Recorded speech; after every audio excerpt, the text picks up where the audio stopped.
Hello बच्चों, स्वागत है आपका हमारे चैनल फुटबॉल क्लासेज में। तो बच्चों, आज हम इस वीडियो में 8.2 एक्सरसाइज जो कि class 6 learn very smart mathematics का है, इसको कंप्लीट स्टडी करेंगे, जो कि रेशियो एंड प्रोपोर्शन का एक्सरसाइज है। तो चलिए हम स्टार्ट करें। इससे पहले कि मैं आपसे कहना चाहूँगा कि अगर आप पहली बार हमारे चैनल पर विजिट करते हो तो प्लीज़ चैनल को सब्सक्राइब करें और अपने क्लासमेट्स के साथ में शेयर करें, ठीक है। और please I request you to इस वीडियो को लाइक करें, क्योंकि आप वीडियो देखते हो, सब्सक्राइब भी करते हो, बट वीडियो को लाइक नहीं करते हो। So I request you to please like this video and share with your friends. Let us start the exercise. Question number 1 है, write each of the following ratios in lowest terms. यानी कि हमें इन जो ratios दे रखे हैं इनको हमें lowest term में फाइंड आउट करना है, ठीक है। यानी कि इनको सिंपल करना है, सिंपल सी बात है, सिंपल करना है। तो चलिए स्टार्ट करते हैं, देखते हैं इसका सॉल्यूशन। तो देखो, सबसे पहले आप इस क्वेश्चन को समझो। हमारा सेकंड क्वेश्चन है 169 और रेशो 117, ठीक है। तो पहले तो हमें एचसीएफ ऑफ द तीस, मतलब इन दोनों का एचसीएफ देखना है। इन दोनों का हाईएस्ट कॉमन फैक्टर 13, यानी कि हमें ये पता लग गया कि 13 से डिवाइड होंगे, ठीक है। तो हमें इनमें 13 से डिवाइड करना है, यानी कि 169 में 13 से डिवाइड करना है तो 13 आ जाएगा, और इसमें भी 13 से डिवाइड करना है तो 9 आ जाएगा। तो यानी कि इनका जो लोएस्ट टर्म है वो 13:9 आ गया, ठीक है। यानी कि सिंपल करना है। ऐसे यहाँ पर देखो 55 और 65 है। 55 और 65 का जो हाईएस्ट कॉमन फैक्टर 5 ही होता है। सो मैंने 5 से डिवाइड किया, 5 से 11 टाइम्स और 5 से 13 टाइम्स। तो 11:13 is the lowest term of this ratio. ऐसे ही बाकी के क्वेश्चन है। इन दोनों का जो हाईएस्ट कॉमन फैक्टर है वो 5 है, तो हमें इनमें 5 से डिवाइड करेंगे, ठीक है। 35 को 5 से डिवाइड किया तो 7, 95 को 5 से डिवाइड किया तो 19, यानी कि 7:19 लोएस्ट टर्म आ गई। इनका दोनों का जो हाईएस्ट कॉमन फैक्टर है वो है 8, 8 से डिवाइड करेंगे, 8 से इसको डिवाइड किया तो 8 आ गया, 8 से इसको डिवाइड किया तो 11 आ गया। तो 8:11 हमारा आंसर हो गया, ठीक है। नेक्स्ट जो क्वेश्चन नंबर 2 है, right the ratios of each of the following. इनका हमें रेशो फाइंड करना है। तो देखो, रेशो फाइंड करने के लिए मैंने आपको स्टार्टिंग बताया था कि जो यूनिट है वो सेम होना चाहिए, ठीक है। मतलब दोनों का यूनिट सेम होना चाहिए। जैसे यहाँ पर ये पैसे हैं, यहाँ पर ये रुपीज़ है, तो यूनिट सेम नहीं है, तो हमें यूनिट सेम करना है, यानी कि इस रुपीज़ को पैसे बनाना है, ठीक है। 1.75 रुपीज़ में पैसा बनाने के लिए हम 100 से मल्टीप्लाई करेंगे, तो 100 से इसको मल्टीप्लाई किया तो ये आ गया 175 पैसे, और ये ऑलरेडी पैसे हैं 15 पैसे। अब दोनों पैसे हैं तो कोई दिक्कत नहीं है, यूनिट सेम है, हम इनको सिंपल कर सकते हैं। तो मैंने दोनों में 15 से डिवाइड दे दिया, 5 से डिवाइड दे दिया, 5 से इसमें डिवाइड दिया तो 3 टाइम, 5 से इसमें डिवाइड दिया तो 35 टाइम्स। तो 3:35 जो है हमारा आंसर हो गया, ठीक है। तो यानी कि रेशो में चेंज करने के लिए पहले हमें क्या करना पड़ेगा, सेम करना पड़ेगा यूनिट, ठीक है। जैसे देखो, ये ग्राम है, ये केजी है, तो केजी को भी ग्राम बना लो, यानी कि हमने इस केजी को ग्राम बनाया, तो ग्राम में बनाने के लिए 1000 से मल्टीप्लाई करना पड़ेगा। तो हमारा आंसर आ गया ये वाला 13,600, ठीक है। ये ग्राम हो गया, ये भी ऑलरेडी ग्राम है। अब 0 से 0 कैंसिल हो जाएगा ये, ठीक है। और फिर हम इनको कट करेंगे 2 से मैंने इसको कट किया 1 टाइम्स, 2 से इसको कट किया 680 टाइम्स, ठीक है। फिर हम इनको कट कर लेंगे 17 से। 17 जो कि एक प्राइम नंबर है, 17 का डिवाइड इसमें जाएगा 3 टाइम्स, और 17 का इसका डिवाइड जाएगा 17 4 जा 68, यानी कि 40 टाइम्स। तो 3:40, यानी कि ये हमारा जो है रेशो हो जाएगा। ऐसे नेक्स्ट क्वेश्चन है, ये किलोमीटर में है, ये सेंटीमीटर में है। तो इस किलोमीटर को पहले सेंटीमीटर में बनाना है, ठीक है। किलोमीटर को मीटर में चेंज करेंगे तो 1000 से, और मीटर को चेंज करेंगे सेंटीमीटर में तो 100 से, यानी कि 2 के साथ में 5 जीरो लगा दिया, यानी 2 लाख सेंटीमीटर। और यह है 200 सेंटीमीटर। 20 से 20 कट हो जाएगा, तो रेशो आ जाएगा 2000 और 2। फिर 2 से ये कट हो जाएगा, तो रेशो आ जाएगा 1000 और 1, ठीक है। यही हमारा आंसर है। नेक्स्ट क्वेश्चन है 2 मीटर और 12 यानी मिलीमीटर, ठीक है। 2 मीटर को पहले में चेंज करना है, तो 2000 होते हैं 2 मीटर में, और 12 है तो फिर हम इनको कट कर लेंगे 4 से 3 टाइम कट जाएगा, और 4 से 500 टाइम कट जाएगा, तो 500:3 इसका आंसर आ जाएगा। नेक्स्ट क्वेश्चन 5 है, देखो 2 डजन और ये 12, ठीक है। 2 डजन में 24 थिंग्स होती है, तो 24 और 42, ठीक है।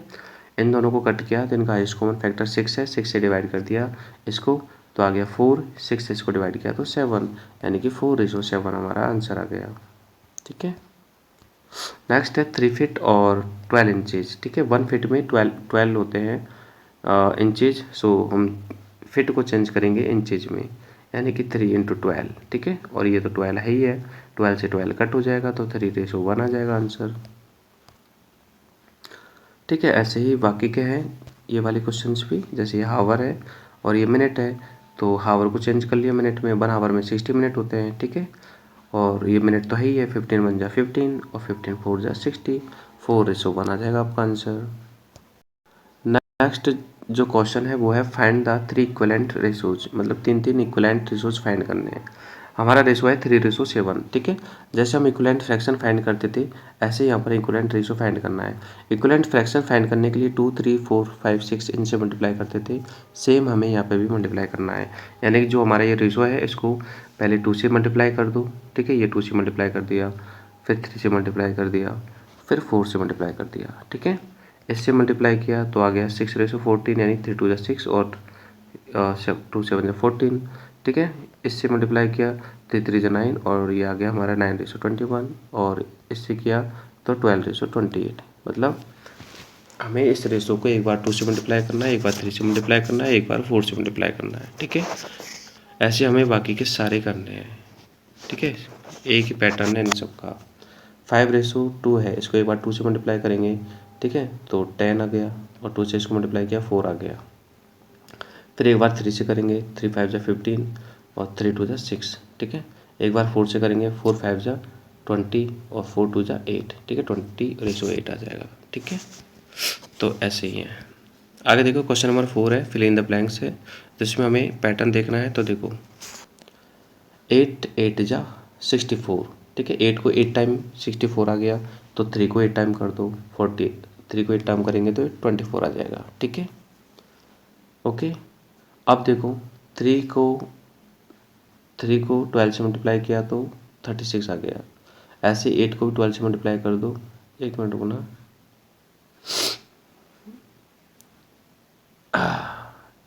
3 को 12 से मल्टीप्लाई किया तो 36 आ गया, और 8 को 12 से मल्टीप्लाई करेंगे तो 96 आ जाएगा, ठीक है। यहाँ पर 96 कर लेना, 96 आ जाएगा।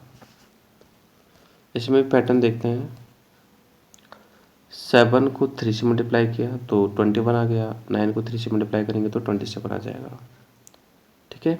7 को 5 से मल्टीप्लाई करेंगे तो क्या आएगा 35, क्योंकि 9 को 5 से मल्टीप्लाई करेंगे तो 45 आ रहा है, ठीक है। 7 को 8 से मल्टीप्लाई करेंगे तो 56 आ रहा है, तो 9 को भी 8 से मल्टीप्लाई कर देंगे 72 आ जाएगा। ऐसे ही क्वेश्चन नंबर 5 है, इसमें भी हमें मिसिंग टर्म्स जो है फिल करनी है।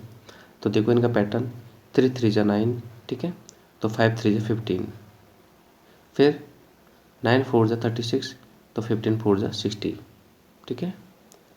2 4 जा 8, तो 3 4 जा 12, ठीक है। 2 9 जा 18, तो 3 9 जा 27, ऐसे करना है, ठीक है। यहाँ पे देखो नीचे 12 3 जा कितना होता है 36, और 12 6 जा 72, ठीक है, क्योंकि 36 6 जा ये है, ठीक है, और 36 3 जा ये है। ऐसे इनको फिल कर लेंगे। नेक्स्ट क्वेश्चन नंबर 6 है, fill the table given below. ये टेबल दे रखी है हमें, और हमें एक्स और वाई वेरिएबल्स दे रखे हैं, हमें बताना है। So that one variable varies directly to other. क्या एक वेरिएबल जो है वेरी कर, मतलब एक वेरिएबल का रेशो डायरेक्टली है दूसरे वेरिएबल से, पहले में ये बताना है। दूसरे में बताना है फाइंड द कांस्टेंट वेरिएशन, और तीसरे में मिसिंग टर्म्स फाइंड करनी है, ठीक है। तो इन तीनों का आंसर देखते हैं हम। देखो पहला क्या आंसर है कि वी कैन ऑब्जर्व दैट, यहाँ से हम ऑब्जर्व कर सकते हैं कि वैल्यू ऑफ एक्स, मतलब जो एक्स की वैल्यू है ये वाली, ठीक है, इंक्रीज होती है, और वाई की वैल्यू भी इंक्रीज हो रही है। मतलब एक्स की वैल्यू 1 2 3 4 इंक्रीज हो रही है, ठीक है। इसी टाइप से वाई की वैल्यू भी इंक्रीज हो रही है, 8 16 32 जो भी है, ठीक है। So X is the directly proportional to Y, मतलब एक्स जो है डायरेक्टली प्रोपोर्शनल टू वाई के। ये पहले का आंसर हो जाएगा। और सेकंड में क्या है, देखो एक्स टू वाई, ठीक है, इनका देखो 1:8 है, ठीक है। एक्स और वाई का रेशो 1:8 है। ऐसे ही इनका रेशो भी 2:16, यानी इनका भी 1:8 आ जाएगा। तो कहने का मतलब कि बाई जो है वो 8 टाइम है एक्स के, ठीक है। बाई की वैल्यू जो है 8 टाइम है एक्स के। देखो 8 2 जा 16, 8 4 जा 32 और 8 3 जा 24, यानी कि बाई की वैल्यू जो है एक्स के 8 टाइम है। ये सेकंड में आ जाएगा। थर्ड में इसमें मिसिंग टर्म फाइंड करनी है, तो मान लेंगे हम इसको, देखो जैसे ये x1 x2 x3 x4 x5 x6, ठीक है। तो देखो ध्यान से, जैसे ये वाली मिसिंग टर्म फाइंड करनी है तो हम इनको ले लेंगे, इसको ले लेंगे, ठीक है। मतलब x3 upon by 3, x4 upon by 4, ठीक है। x3 upon by 3, x4 upon by 4, यानी कि x3 की वैल्यू 4 है, x बाई 3 की वैल्यू 32 है। x4 की वैल्यू फाइंड करनी है और नीचे 24 है। x4 इक्वल टू क्या आ जाएगा, 4 मल्टीप्लाई 24 अपॉन 32, यानी कि x4 की वैल्यू आ जाएगी 3। आप चाहो तो ऐसे फाइंड कर सकते हो जैसे मैंने फाइंड किया नीचे, मैं आपको दिखा देता हूँ, ठीक है। ऐसे कर सकते हो इसका, तो थर्ड वाला है ना, उसका सॉल्यूशन आप ऐसे कर सकते हो, ठीक है। ये मेथड है, और नहीं तो मैं आपको डायरेक्ट बता रहा हूँ, वैसे भी आप कर सकते हो। कैसे, देखो आपको पता है कि 1:8 आ रहा है सब में।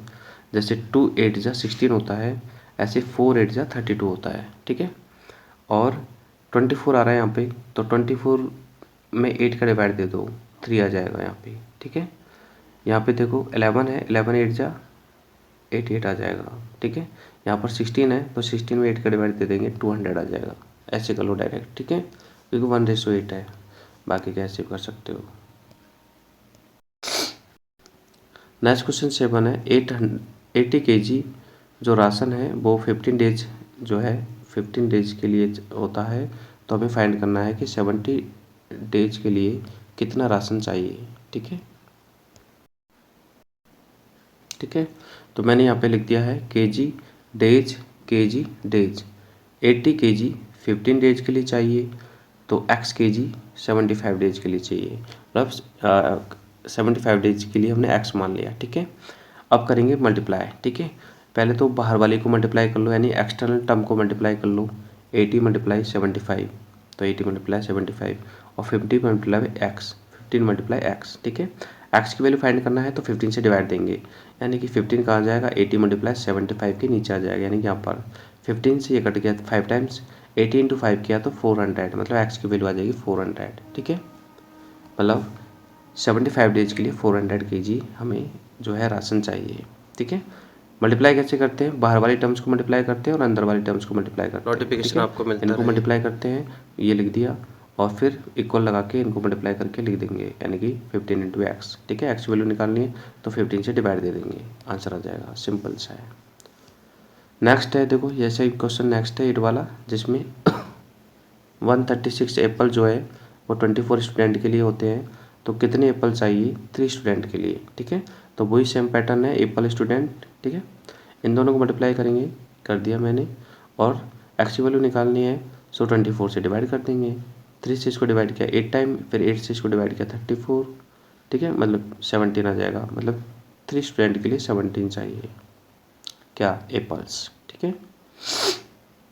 ऐसे ही क्वेश्चन 9 है, टोटल जो मैंगोज है वो 160 है, और 160 को हमें डिवाइड करना है 2:3 में, ठीक है।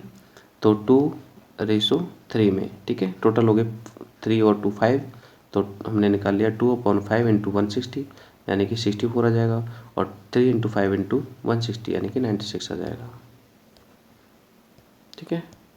नेक्स्ट जो क्वेश्चन 9 है वो हमें दे रखा है कि 2 नंबर्स है, उनका रेशो 3 है, ठीक है, और उनका सम जो है 70 है, तो हमें फाइंड करना है कि जो रेशो क्या है।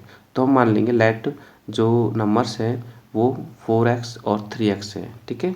इसके साथ x लगा दो इन दोनों के साथ, तो 4x और 3x आ गई। 4x 3x का सम करेंगे तो 70 आ रहा है, तो 7x इक्वल टू 70, एक्स की वैल्यू निकाल ली 10, तो 10 इंटू एक्स करा तो 40, और 10 इंटू एक्स मतलब 10 इंटू 3 किया तो 30, यानी कि जो नंबर्स है 40 और 30 आ चुके हैं। नेक्स्ट क्वेश्चन 11 है, जिसमें 2 नंबर्स है, उनका रेशो 75 है और उनका डिफरेंस जो है 12 है, ठीक है। तो 7x और 5x मान लेंगे, और इनका डिफरेंस है मतलब सब्ट्रैक्ट है, तो 7x minus 5x equal to 12, ठीक है। दोनों को सब्ट्रैक्ट किया इनको, तो 2x आ जाएगा, 2x इक्वल टू 12 आ जाएगा। एक्स की वैल्यू फाइंड करेंगे, 2 से डिवाइड दे देंगे, यानी कि एक्स की वैल्यू 6 आ जाएगी, ठीक है। तो 6 इंटू 70, 7 को 6 से मल्टीप्लाई करेंगे तो 42, और 5x मतलब 5 इंटू 6 करेंगे तो 30, तो नंबर्स आ गए 42 और 30। नेक्स्ट क्वेश्चन 12 है, जिसमें सम ऑफ टू एंगल्स इज 90 है, दो एंगल्स का सम 90 है और एंगल्स का रेशो है 2:3। तो हम मान लेंगे कि वन एंगल 2x है, दूसरा एंगल 3x है, दोनों का सम है तो 2x plus 3x equal to 90, और 2x और 3x को ऐड किया तो 5x इक्वल टू 90, x की वैल्यू निकाली तो 18, ठीक है। फिर 18 इंटू 2 किया, क्योंकि 2 इंटू एक्स 18 इंटू 2 36 आ गया एक एंगल, एक 18 इंटू 3 यानी कि 54 का आ गया, ठीक है। दोनों एंगल्स आ गए, एक तो 36 और एक 54 का। क्वेश्चन नंबर 13 है, जिसमें हमें एक ट्रायंगल का पेरीमीटर दे रखा है, पेरीमीटर ऑफ ट्रायंगल 48 सेंटीमीटर, और इसकी जो साइड्स है उनकी लेंथ दे रखी है हमें रेशो में 3:4:5, ठीक है। तो हम मान लेंगे लेट्स साइड जो है वो 3x 4x और 5x है, x लगा देंगे उनके साथ में, रेशो के साथ में, ठीक है। और जो पेरीमीटर होता है वो सम ऑफ ऑल साइड्स होता है।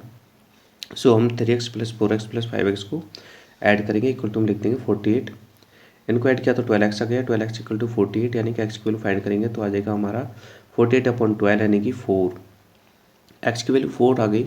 सो हम अब साइड फाइंड कर लेंगे, हमारी साइड थी 3x 4x और 5x, ठीक है। सो 3x यानी 3 इंटू 4 12 सेंटीमीटर, 4x यानी कि 4 इंटू 4 16 सेंटीमीटर और 5x यानी कि 5 इंटू 4 20 सेंटीमीटर, यानी कि जो हमारे ट्राइंगल की तीन साइड थी वो 12 16 और 24 साइड्स जो है सेंटीमीटर आ जाएगी। नेक्स्ट देखते हैं क्वेश्चन नंबर 4। क्वेश्चन नंबर 14 में हमें एक लेंथ दे रखी थी 64 सेंटीमीटर का, उसके हमने जो है उसको 2 पीसेज दे रखे थे 5:3।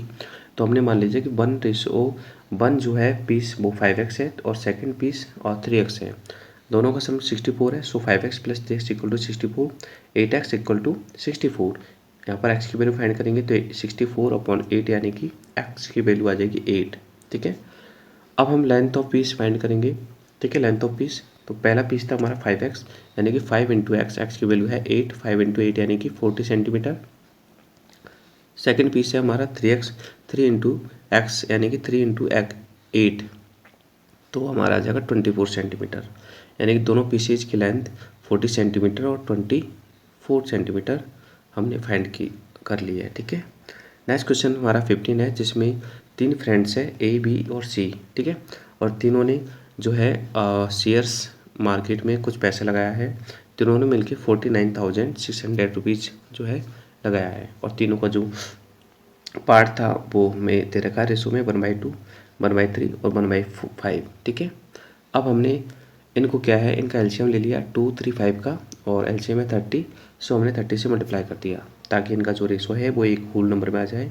तो ये 15 आ गया, ये 10 आ गया और एक 6 आ गया, ठीक है। 3 से 30 को काट दिया तो 10 आ गया, 3 और 2 से 30 को काट दिया तो 15 आ गया, 5 से 30 को काट दिया तो 6 आ गया, ठीक है। ये हमारे रेशो आ गए। अब हमने सम ऑफ रेशो किया, यानी कि रेशोज का टोटल किया, तो 15, 10 और 6 यानी कि टोटल रेशो 30 बना गया। अब इनको हमें क्या है, जो हमारा 49,600 जो सम है हमें इसको डिस्ट्रीब्यूट करना है तीनों में। तो मैंने लिखा है पार्ट ऑफ ए, यानी कि ए का पार्ट कितना है, तो 15/31, ए का रेशो है 15, सो ऊपर 15 लिखेंगे, नीचे टोटल रेशो 31 है, ठीक है। 31 से इसको काट देंगे 1600 टाइम, 1600 को मल्टीप्लाई करेंगे 15 से, तो हमारा आ जाएगा 24,000, यानी कि पार्ट ए का जो शेयर है वो 24,000 है। ऐसे हम पार्ट बी का शेयर निकालेंगे तो बी का रेशो 10 है और टोटल रेशो 31 है। 31 से हम इसको काटेंगे तो ये 1600 टाइम कटेगा, 1600 इंटू 10 करेंगे तो 16,000, यानी कि बी को 16,000 जो रुपीज़ है वो बी का पार्ट है। नेक्स्ट हम सी का पार्ट निकालेंगे, तो सी का रेशो 6 है और नीचे 31 लिखेंगे और इससे मल्टीप्लाई करेंगे, 31 से कट जाएगा 1600 टाइम, 1600 को अगर हम 6 से मल्टीप्लाई करेंगे तो आएगा आपका 9600, यानी कि 9600 यानी कि 9600, ठीक है। इसको कट कर देना, ये मिस्टेक हो गया, ठीक है। तो सी का जो पार्ट है वो 9600 आ जाएगा, ठीक है। फर्स्ट ए का पार्ट 24,000, बी का पार्ट 16,000 और सी का पार्ट 9600, टोटल हो गया 49,600, ठीक है। तो बच्चों ये आपका एक्सरसाइज कंप्लीट होता है। आई होप कि आपको वीडियो पसंद आया होगा, तो प्लीज़ इस चैनल को सब्सक्राइब करें और साथ ही साथ मेरी आपसे रिक्वेस्ट है कि आप अपने दोस्तों को ये जो वीडियो है वो शेयर करें, ठीक है। और आप इस वीडियो को लाइक करें और सब्सक्राइब नहीं किया है तो अभी तक सब्सक्राइब कर लें। Thank you. मिलते हैं नेक्स्ट वीडियो में, तब तक के लिए बाय।